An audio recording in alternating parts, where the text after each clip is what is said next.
বিসমিল্লাহির রহমানির রহিম। রহমান রহিম আল্লাহ তাআলার নামে। তাহা, হে নবী, আমি এ কোরআন এজন্য নাজিল করিনি যে তুমি এর দ্বারা কষ্ট পাবে। এ কোরআন তো হচ্ছে বরং কষ্ট থেকে মুক্তি পাওয়ার একটি উপায় ও নসিহত মাত্র সে ব্যক্তির জন্য যে আল্লাহ তাআলাকে ভয় করে।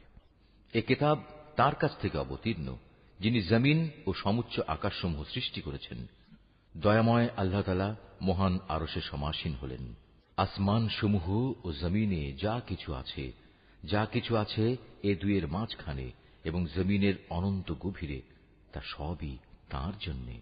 হে মানুষ, তুমি যদি জোরে কথা বলো তা যেমন তিনি শুনতে পান, তেমনি গোপন কথা বরং তার চাইতেও গোপন যা, তাও তিনি জানেন।